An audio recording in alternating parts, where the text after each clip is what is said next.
put your hands together and welcome with a round of applause Shri R.K. Radhakrishnan, sir. Thank you, sir. Thank you very much.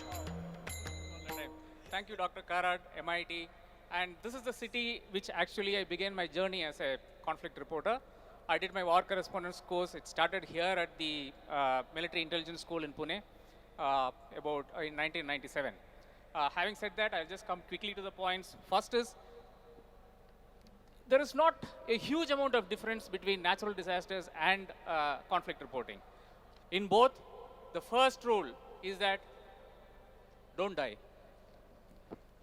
Take care of yourself first. If there is somebody telling you who knows what he or she is talking, basically a uniformed person or somebody in authority manning a natural disaster space, listen. Do not do anything that they ask you not to do. Do not walk out on your own. First rule. Unless you say safe, it is the rest of the stories.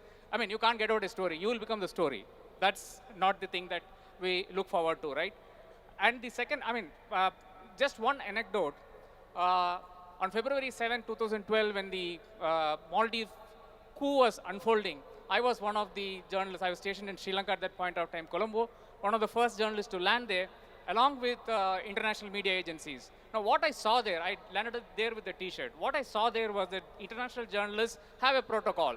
They carry 18 kgs of gear anywhere they go with them, including a helmet and a bulletproof vest and all of that. And every conflict situation, they're supposed to wear it, and with the bold press written in front and back and all of that. We don't have any of that.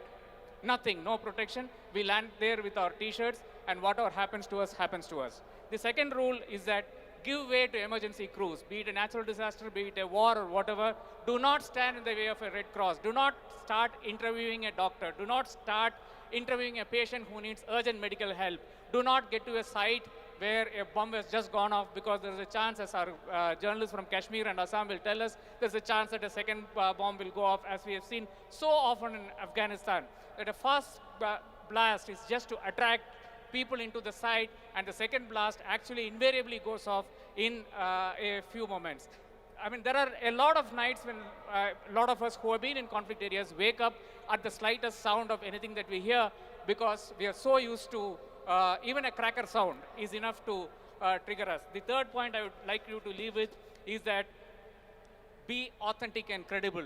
Please, for heaven's sake, natural disasters and, of course, war reporting, do not go by one version. There is no one version. There is not one person who knows the entire picture. Ma'am was talking about the fact that she was in Kargil. Kargil is a huge space. You can count the number of hills there are and the number of units that are deployed there and the number of people we lost there. This is all history. Now, if you stand at one point, there is absolutely no way that you actually get the entire picture. We normally depend on government press releases, and that is, at that point of time, the best way to go forward. The government is, of course, the authority to go forward, and there comes the fourth and last point on sourcing. Be very careful about who and what you source from and who is giving you what information. These days, it is fashionable to first break the story and then pretend when it goes wrong that nothing is wrong and we did nothing wrong and, this is not my baby. It's so often that we see in Indian news channels, 24-hour news channels today, even with newspapers and magazines these days, that they do not take responsibility for what they put out. They do not say sorry, and they do not, correct the mistakes that they have made.